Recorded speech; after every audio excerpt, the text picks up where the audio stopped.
दोस्तों, पैरों में साधारण से चप्पल पहने, सिर पर पगड़ी बांधे, लकड़ी की कुर्सी पर बैठे, डीएम साहब विशाल अपने दोस्त की किराने की दुकान में बैठे, उसकी डायरी को अपने हाथों में पकड़े, कुछ हिसाब किताब देख रहे थे। उसी समय दो पुलिसकर्मी उस किराने की दुकान में आए और बोले, महाशय, जल्दी से 5,000 रुपये निकालो। हम लोग तुम्हारे दुकान पर आकर खड़े हो गए हैं, और तुम्हारी ये हिम्मत कि उस फटीचर लकड़ी की कुर्सी से तुम्हारा शरीर उठाना तो दूर की बात, तुम्हारी नजरें भी नहीं उठ रही हैं। तू इस दुकान का कोई नया नौकर या मुनीम है क्या रे, जो इतनी अकड़ के साथ अभी तक बैठा हुआ है? वैसे तू रहता कहाँ है, जो हमको पहचानता नहीं है? वरना इस दुकान का मालिक तो हमारी परछाई पड़ते ही। इतना कहकर वे दोनों चुप हो गए। तभी बात को आगे बढ़ाते हुए डीएम साहब विशाल ने कहा, आपकी परछाई पड़ते ही क्या? सर क्या करता था? इस दुकान का मालिक मुझे बताइए। अगर मुझसे बनेगा तो मैं भी कोशिश करूंगा। तभी एक पुलिस वाले ने कहा, अरे लगता है तू सिर्फ शरीर से बड़ा है, दिमाग तो तेरे पास रत्ती भर का भी नहीं है। कहाँ गया तेरा मालिक? जल्दी से बुलाओ उसे, वरना उसके आगे जो कुछ भी होगा उसका जिम्मेदार तू होगा। सर, आपको क्या चाहिए? मुझसे कहिए ना, मालिक को बुलाने की क्या जरूरत है? आपको आपको जो चाहिए, जो कुछ कहना है, मुझसे कहिए। मैं पूरी जिम्मेदारी लेता हूं कि आप जो कहेंगे मैं आपकी आवश्यकताओं की पूर्ति कर सकूं। अरे, हमें तुम्हारी दुकान से 5,000 रुपये चाहिए, एक जरूरी मसला सुलझाने के लिए, क्योंकि हमें सुनने में मिला है कि तुम अपनी दुकान में घटिया और सस्ता सामान रखते हो और ऊंचे दाम में बेचते हो। और यह तुम्हारी दुकान में जो सामान रखा है, वह बाहर क्यों रखा है? अंदर ही रखना चाहिए, न दुकान से 1 इंच भी बाहर क्यों रखा है? ये सुपड़ी देखो, सड़ी हुई है। ये चिप्स के पैकेट देखो, फटे हुए हैं। कहकर दोनों पुलिस वाले अपने डंडे से उस दुकान में रखे चिप्स के पैकेट को तोड़ने लगे। दुकान के अंदर रखे सामानों को बाहर निकालने लगे, ताकि उस दुकानदार के खिलाफ वे लोग केस बना सके। तो दोस्तों, कौन थे वे पुलिस वाले, और कौन था डीएम साहब और वे पुलिस वाले? उस दुकान में ऐसा तोड़फोड़ या अवैध वसूली क्यों करना चाहते थे? चलिए जानते हैं इस कहानी को अंत तक सुनकर, ताकि इस कहानी की पूरी सच्चाई पता चल सके। तो दोस्तों, ये कहानी एक सच्ची घटना पर आधारित है। 21 अगस्त 2018 की सच्ची घटना बिहार की है। बिहार के एक छोटे से गांव में विशाल अपने मम्मी पापा के साथ रहता था। विशाल की मां बहुत ही धार्मिक महिला थी, लेकिन विशाल की महज 3 साल की उम्र के बाद ही उनकी मृत्यु हो गई। विशाल के पापा संजय सिंह ने उसे मां और पापा दोनों का प्यार दिया और बहुत ही नाजों से पाल पोस कर बड़ा किया। संजय सिंह का एक बहुत ही प्रिय मित्र थे, अमर सिंह, जिनकी पत्नी ने अपने बेटे कैलाश के साथ साथ विशाल की भी परवरिश में कोई भेदभाव नहीं किया। वह जब भी अपने बेटे के लिए कुछ भी बनाती, विशाल के लिए जरूर बनाती। इस प्रकार कैलाश और विशाल, ये दोनों भी बहुत अच्छे दोस्त बन गए थे। कैलाश के पापा व्यापारी थे, इसलिए कैलाश ने 12वीं तक की पढ़ाई के बाद अपने पिता का बिजनेस को संभालना प्रारंभ कर दिया। परंतु विशाल के पिता संजय सिंह किसान आदमी थे, इसलिए वह अपने खेतों पर काम करते और अपने बेटे को भी पढ़ाते और उसे एक ही सपना दिखाते। कहते, बेटा, मैं तो बचपन से परिवार के भरण पोषण के कारण पढ़ नहीं पाया, लेकिन तुम पढ़ लिख कर एक योग्य ऑफिसर बनना और तुम्हारी माँ और मेरा नाम रोशन करना। अपने पिता की यह बात विशाल के दिमाग में हमेशा गूंजती रहती। उसने मन में ठान लिया था कि वह एक ना एक दिन जरूर एक सफल और योग्य ऑफिसर बनेगा। लेकिन तभी अचानक, जब विशाल का ग्रेजुएशन का फाइनल ईयर चल रहा था, तभी संजय सिंह की इतनी ज्यादा तबीयत खराब हो गई कि उनके इलाज के लिए उसे अपनी जमीन तक बेचनी पड़ी। फिर भी वह पहले की तरह तंदुरुस्त नहीं रहे। उनकी हिम्मत अब पहले जैसे खेतों में काम करने से जवाब देने लगी। अब उनकी स्वयं की खेती तो थी नहीं, इसलिए उन्हें दूसरे के खेतों में मजदूरी करने जाना पड़ता था। विशाल भी अपने पिता के साथ दूसरे के खेतों में काम करने जाता, लेकिन उससे पहले सुबह सुबह विशाल रोज ही अपने गांव से लगे शहर में पेपर बांटने जाया करता और मन ही मन रोता रहता कि काश उसे भी आगे पढ़ने का मौका मिलता। तभी उसने पेपर में ऐड देखा कि एक कार के मालिक को नौकर चाहिए, जिसका दोनों टाइम का कार धोना है और उसके कुत्ते को घुमाकर लाना है। उसके लिए वह रुपये देगा। उसने अपने मजदूरी का हिसाब लगाया। दूसरे के खेतों में काम करने पर भी लगभग उतना ही मिलता था और समय बिल्कुल भी नहीं बच पाता था। जबकि कार मालिक के घर सुबह शाम काम करने के बाद दोपहर का समय उसके पास पढ़ने के लिए बच सकता था। उसने यह बात अपने पापा को बताई। पहले तो उसके पापा ने बात को टालने की कोशिश की कि कभी-कभी अखबारों की बात गलत भी हो सकती है और कभी-कभी पूरे महीने काम कर लेने के बाद अमीर लोग पैसे भी नहीं देते और शहर के लोगों को हम गांव वाले कहाँ पहचानते हैं। अगर वे लोग पैसे देने से इनकार कर देंगे तो तुम क्या कर लोगे? लेकिन विशाल ने कहा, पापा, अगर हमारे कर्म अच्छे होंगे तो हमारे साथ कोई गलत नहीं कर सकता। किस्मत आजमा कर तो देखते हैं। कहकर वह अपने पिता का आशीर्वाद लिया और खुशी खुशी चला गया और अपने दोस्त कैलाश से कह दिया कि उसके पापा को जो कुछ भी सामान चाहिए दुकान से उधार दे देना। जब मैं शहर से कमा कर लाऊंगा तुम्हारे दुकान का सारा उधार चुकता कर दूंगा। अब विशाल अपने उस मालिक के घर पहुंच गया जहां का एड्रेस न्यूज़पेपर में दिया गया था। विशाल को देखकर कार मालिक का दिल पसीज गया, क्योंकि विशाल भले ही उम्र का ज्यादा हो गया था लेकिन देखने में बहुत ही मासूम लगता था। फिर भी उस कार मालिक को तो काम से मतलब था, इसलिए उन्होंने विशाल से काम के बारे में बात किया और न्यूज़पेपर में जैसा छपा था उसी शर्त पर काम पर रख लिया। अब विशाल अपने मालिक की कार को दोनों टाइम सुबह शाम धोता, उसके कुत्ते को घुमाकर लाता और उसका मालिक उसके बदले में उसे 5,000 रुपये देता। शुरुआती महीने में तो विशाल ने रेलवे स्टेशन पार्क या बस स्टैंड जैसे जगह में घूम घूम कर रातें बिताई, परंतु जब उसके पास कुछ पैसे इकट्ठे हो गए तब उसने एक चौल में, जहां झुग्गी झोपड़ी वाले लोग रहते हैं, वहीं सस्ता सा एक कमरा किराए में लेकर रहने लगा और बीच बीच में अपने गांव जाकर अपने पापा के लिए सारा राशन का सामान अपने दोस्त कैलाश के दुकान से कुछ नकदी तो कुछ उधार लाकर रख देता, ताकि उन्हें कोई परेशानी ना हो। इसी प्रकार विशाल को 1 साल बीत गए, लेकिन उसकी पढ़ाई सही तरीके से नहीं हो पा रही थी। एक दिन उसने न्यूज़पेपर में ऐड देखा कि एक लाइब्रेरी में वर्कर की जरूरत है, जहां उसे मुफ्त में रहने के लिए कमरा तो दिया ही जाएगा, साथ ही 7,000 तनख्वाह भी दिए जाएंगे, लेकिन उसे 24 घंटे वहीं रहना पड़ेगा। उस समाचार को पढ़कर विशाल तो उछल पड़ा। उसके लिए तो मुंह मांगी मुराद ही मिल गई थी। वह झटपट उस एड्रेस पर पहुंच गया और वहां के मालिक से बात किया। उस मालिक ने विशाल से कहा कि जब तक लाइब्रेरी में पढ़ने वाले बच्चे आते रहेंगे, आपको इधर उधर जाने की जरूरत नहीं है, और जब सभी लोग पढ़कर चले जाएंगे उसके बाद ही तुम किसी काम से बाहर जा सकते हो। और विशाल को महीने में 4 रविवार की छुट्टी का भी फैसिलिटी मिला। अगर वह रविवार को भी वहां काम करता है तो उसका डबल पेमेंट मिलेगा। अब तो विशाल को पढ़ने के लिए काफी समय मिल जाया करता। 3 रविवार वह लाइब्रेरी की साफ सफाई से लेकर कमी बेसी का मेंटेनेंस करता और चौथे रविवार को अपने पापा के पास चला जाता, ताकि वह यह देख सके कि उन्हें किसी चीज की कमी तो नहीं है और वह उनकी सारी कमियों को पूरी करता। इस प्रकार विशाल 4 सालों तक उस लाइब्रेरी में रहकर पढ़ाई करता रहा। वहां आने वाले बच्चों से डिस्कस करता कि यूपीएससी की पढ़ाई कैसे की जाती है, उत्तर लिखने का तरीका कैसा होता है। कुछ लोग तो उस पर दया करके अपने नोट्स उसे दे दिया करते, जिनका फोटोकॉपी करवाकर विशाल अपने पास रख लिया करता और मन लगाकर उन्हीं नोट्स को पढ़ता रहता। ऐसे ही 3 साल बीत गए। अब विशाल को अपने आप पर विश्वास हो गया कि वह यूपीएससी का एग्जाम क्लियर कर सकता है, तो उसने फॉर्म भर दिया और परीक्षा दे दी।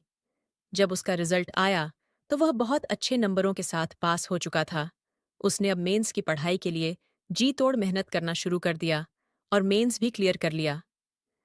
अब बारी थी इंटरव्यू की, तो उसकी तो वह पूरे 3 साल से लाइब्रेरी में रहकर अकेला प्रैक्टिस किया करता था। जब रात में कोई नहीं होता था, वह एक टेबल पर बैठ जाता और ऐसा इमेजिन करता कि उसके सामने बोर्ड समिति के सदस्य बैठे हैं और उससे सवाल कर रहे हैं और वह उनके सवालों का जवाब दिया करता। इस प्रकार रोज रोज बोलने की वजह से उसके शब्दों में काफी सुधार आ गया था और जवाब देने के तरीके में काफी निखार आ गया था। इसलिए जब वह इंटरव्यू देने इंटरव्यूअर के सामने भी गया तो निर्भीक होकर उनके सारे सवालों के जवाब दे दिए, जिससे बोर्ड समिति के सभी सदस्य काफी प्रभावित हुए और ओवनल उसने प्रथम रैंक हासिल कर लिया। बड़े बड़े इंस्टीट्यूट वालों ने जब फर्स्ट रैंक में विशाल सिंह का नाम देखा तो सभी आश्चर्यचकित रह गए।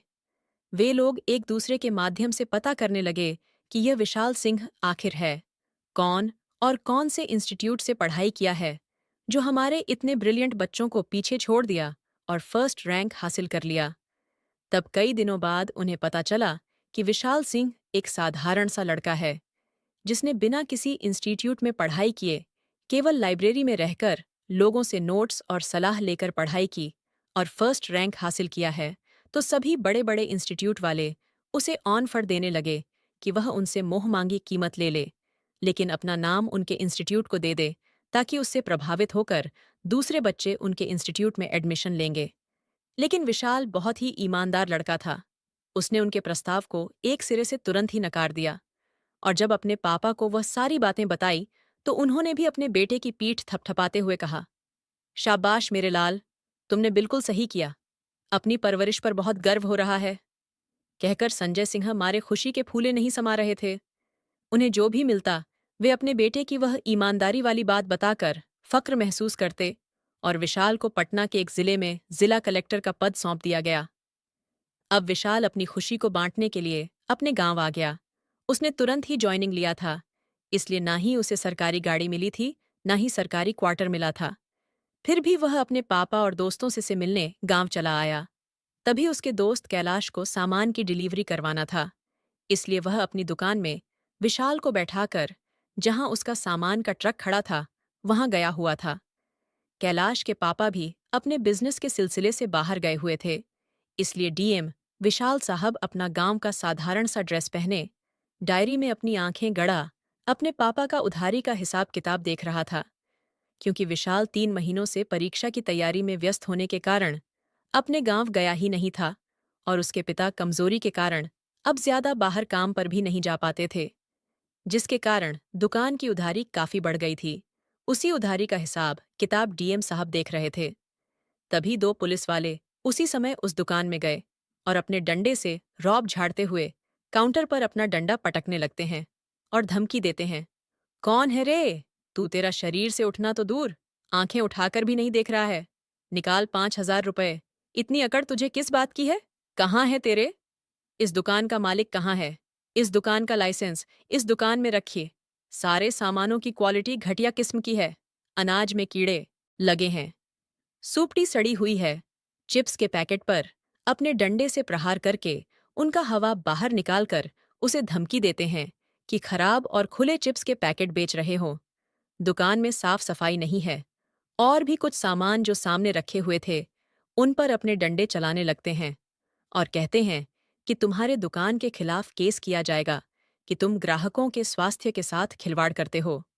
विशाल जब उन पुलिस वालों के ऐसे अप्रत्याशित कृत्य को देखता है तो वह हैरान रह जाता है। उसने चुपके से अपने मोबाइल का वीडियो रिकॉर्डिंग ऑन कर दिया। पुलिस वाले जो कुछ भी हरकतें कर रहे थे वह सारी गलत हरकतें विशाल के मोबाइल में रिकॉर्ड हो गए।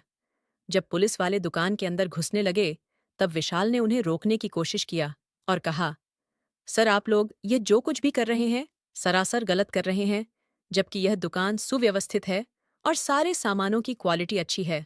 और वैसे भी आप लोगों की ड्यूटी है कानून व्यवस्था को बनाए रखना, न कि दुकानों में जाकर एक एक सामान की तहकीकात करना, क्योंकि यह काम नगर पालिका अथॉरिटी द्वारा किया जाना चाहिए।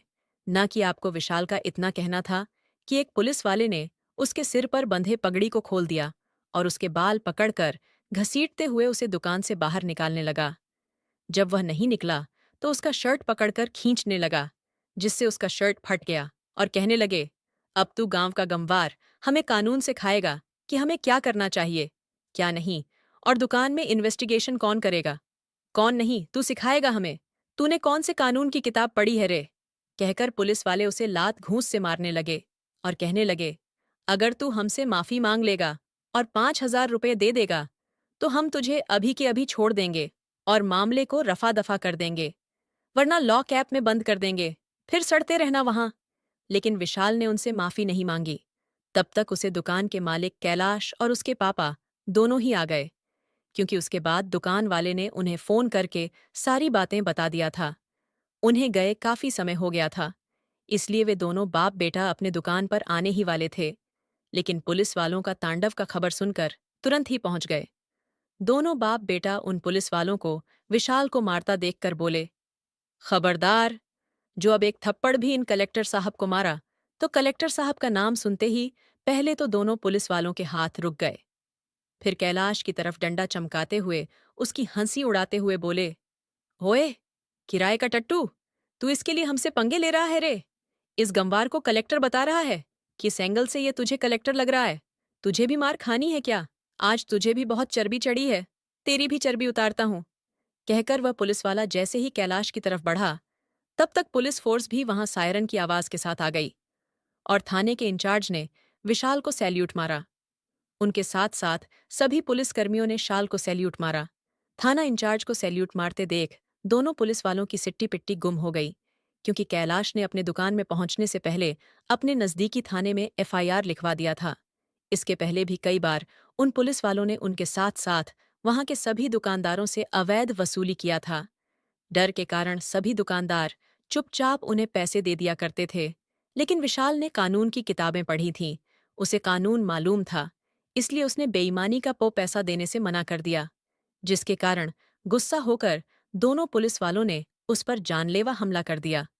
उनका मकसद यह था कि वे लोग उसे डरा धमका कर पैसे वसूल लेते और उल्टा केस में फंसाने की धमकी देकर छोड़ देते, ताकि आजू बाजू वाले दुकानदार देखकर वे लोग भी घबराने लगते। अगली बार आजू बाजू वाले दुकान वालों के साथ भी वैसा ही करते और सबूत के रूप में कहते कि जानते हो ना, पिछली बार तुम्हारे बाजू के दुकान वाले के साथ क्या किया था। अगर तुमने हमारी बात नहीं मानी तो उससे भी ज्यादा बुरा करेंगे और हमेशा हमेशा के लिए तुम्हारा लाइसेंस भी कैंसिल करवा देंगे। उसके बाद तुम्हारी दुकान हमेशा हमेशा के लिए बंद हो जाएगी। बेचारे भोले भाले दुकानदार पुलिस थाना कचहरी के झंझट में ना पड़े। ऐसा सोचकर भले ही उन्हें मुनाफा हो या ना हो, लेकिन ऐसे भ्रष्ट पुलिस वालों के चंगुल से छुटकारा पाने के लिए अगर उनके पास पैसे ना भी रहते तो उधार मांगकर उन्हें पैसे देते। लेकिन वे लोग जितना कहते उन्हें देकर उनसे अपना पल्ला झाड़ ही लेते थे। इस प्रकार सभी कारोबारी उन पुलिस वालों से परेशान थे। जब थाना इंचार्ज ने विशाल से सर सर कहकर बातें करना शुरू कर दिया, तो दोनों पुलिस वालों के हाथ से डंडे अपने आप छूट गए। उनके माथे में पसीना चमकने लगा, हाथ पैर कांपने लगे। तभी कुछ पुलिसकर्मी उन्हें इशारे से माफी मांगने का संकेत करने लगे। फिर भी वे दोनों अपनी शंका को दूर करने के लिए थाना इंचार्ज से कहने लगे, सर, आपको कोई गलतफहमी हुई है। ये कोई बड़ा अधिकार नहीं है। देख रहे हैं, इसके तो पैर में साधारण से टूटे फूटे चप्पल हैं, शर्ट फटी हुई है, और आप इस गांव का गवार एक नौकर को सैल्यूट कर रहे हैं। तभी इंचार्ज साहब बोले, अरे मूर्खों, अपने साथ साथ तुम मुझे भी ले डुबो। मुझे कोई गलतफहमी नहीं हुई है। मुझे पक्की इन्फॉर्मेशन मिली है कि यह डीएम साहब है। डीएम साहब का नाम सुनते ही वे दोनों पुलिस वाले विशाल के कदमों में गिर गए और माफी मांगते हुए कहने लगे, सर, हमें माफ कर दीजिए, हमसे बहुत बड़ी गलती हो गई। प्लीज सर, हमें आपके बारे में पता नहीं था। अच्छा, अगर तुम्हें पता होता कि मैं कलेक्टर हूं तो तुम मेरे साथ अच्छे से पेश आते, लेकिन मैं एक आम नागरिक के भेष में हूं तो तुमने कोई कसर नहीं छोड़ी। मुझे परेशान करने में परेशान तक तो चलो। ठीक था, तुमने थप्पड़ भी बिना गलती के जड़ दिए। कब से तुम लोग ऐसे ही अवैध वसूली कर रहे हो? अगर दुकान में कुछ गड़बड़ी है भी तो वह काम तुम्हारा नहीं है। जो काम तुम्हें सौंपा गया है उस काम में ध्यान ना देकर दूसरे के काम में फटे में टांग क्यों अड़ा हो? अगर मैं अभी इस दुकान में नहीं रहता तो 5 की जगह 7 या 8,000 रुपये भी वसूल करके ले जाते। फिर वह बेचारा उतने पैसे ना जाने कितने दिनों में कमा पाता। लेकिन तुमको उनके दुख दर्द से क्या मतलब? तुमको तो अपना जेब भरने से मतलब रहता है। और सरकार तुम्हें तनख्वाह किस बात की देती है, जब तुम लोगों से ही लूटने में लगे रहते हो? अरे, इन गरीबों के बारे में भी कभी सोच लिया करो। तुम जैसे चंद लोगों के कारण ही आज पुलिस डिपार्टमेंट और कानून व्यवस्था बदनाम हो रही है। तभी जो लोग इशारे से उन पुलिसकर्मियों को माफी मांगने की सलाह दे रहे थे, उन्हें भी फटकार लगाते हुए कहा, तुम भी इन्हीं लोगों के साथ मिले हुए हो ना? तभी तो इशारा करके इन्हें माफी मांगने के लिए प्रोत्साहित कर रहे थे। इसका मतलब तुम भी बराबर के गुनहगार हो। विशाल की बातें सुनकर वहां खड़े सभी पुलिसकर्मियों की बोलती बंद हो गई।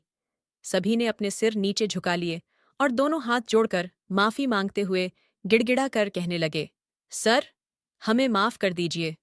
हमसे बहुत बड़े गलती हो गई। आप चाहो तो हमसे मोटी रकम ले लीजिए, लेकिन इस मामले को यहीं शांत कर दीजिए।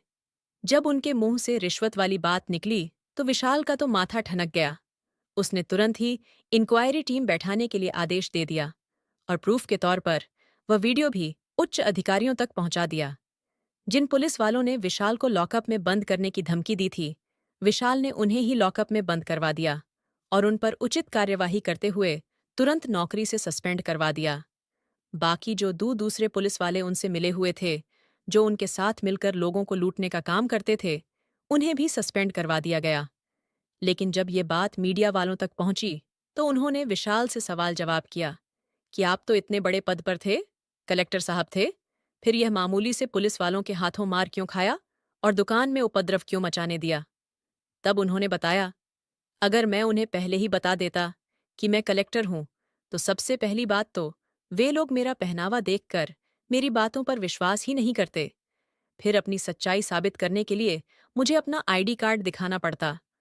और दूसरी बात, इन्हें अगर पता चलता कि मैं कलेक्टर हूं, तो इनका असली चेहरा सामने आता ही नहीं कि यह कानून के रक्षक किस तरह से भक्षक का काम करते हैं, लोगों का शोषण करते हैं, यहां तक कि अपना काम छोड़कर दूसरे के फटे में टांग अड़ा है। आजकल आम जनता इसीलिए पुलिस वालों पर भरोसा नहीं करती, क्योंकि चंद पुलिस वालों की वजह से जो अच्छी सोच वाले पुलिसकर्मी हैं, वे लोग भी बदनाम होते हैं। का यह निष्पक्ष न्याय लोगों के बीच तेजी से पहुंचने लगा। अब लोगों के मन में कानून के प्रति, पुलिस वालों के प्रति सम्मान बढ़ने लगा। और जब उन भ्रष्ट पुलिसकर्मियों के खिलाफ कमेटी बैठाई गई, तो पाया गया कि वास्तव में उस थाने के ज्यादातर पुलिसकर्मियों का वही काम था, लोगों से मनमाने ढंग से वसूली करना। विशाल ने उस थाने के अंतर्गत आने वाले कलेक्टर से मिलकर सभी भ्रष्ट पुलिस वालों को हटा दिया और नए और ईमानदार पुलिसकर्मियों की नियुक्ति करवा दी। विशाल के इस साहसिक कदम के लिए उसके गांव वाले उसे बहुत बहुत बधाइयां देते, आशीर्वाद देते। अपने बेटे की कामयाबी और ईमानदारी के चर्चे सुनकर संजय सिंह भी गर्व से कहते कि विशाल मेरा बेटा है। कैलाश ने भी विशाल का शुक्रिया अदा किया कि कम से कम उसके रहते हमेशा हमेशा के लिए उन भ्रष्ट पुलिसकर्मियों से उनका पीछा छूटा, वरना हर त्योहार के समय में मोटी रकम तो वे लोग लूट कर ले ही जाते थे। बीच बीच में उनकी जब जब मर्जी पड़ती, तब पैसे वसूलने आ धमक दे। अब दुकानदारों को तो हमेशा वहीं पर रहकर दुकान चलाना रहता था, इसीलिए मजबूरन उन्हें उन पुलिस वालों को पैसे देने ही पड़ते थे। लेकिन आज कैलाश के साथ साथ उसके एरिया के सभी दुकानदारों ने चैन की सांस ली थी और एक मजदूर किसान के बेटे की सराहना की। विशाल ने सभी दुकानदारों से कह दिया कि अब से किसी भी पुलिस वालों को बेईमानी का 1 रुपया भी नहीं देना, और अगर कोई जबरदस्ती मांगता है तो तुरंत मुझे कॉल करना। उस दिन से वहां किसी भी प्रकार की कोई अवैध वसूली नहीं हुई। तो दोस्तों, क्या कहना चाहेंगे आप विशाल जैसे ईमानदार ऑफिसर के बारे में? और क्या कहना चाहेंगे उन भ्रष्ट पुलिस वालों के बारे में? आपकी जो भी राय है कमेंट करके जरूर बताइएगा। इस कहानी को बताने का हमारा उद्देश्य किसी की भावनाओं को ठेस पहुंचाना बिल्कुल भी नहीं है। इस कहानी को बताने का उद्देश्य है कि कोई भी इस कहानी से सीख ले और सीख करके आगे जीवन में अप्लाई करें। मिलते हैं किसी अगली वीडियो में नए टॉपिक के साथ। तब तक के लिए आप सभी का बहुत बहुत शुक्रिया।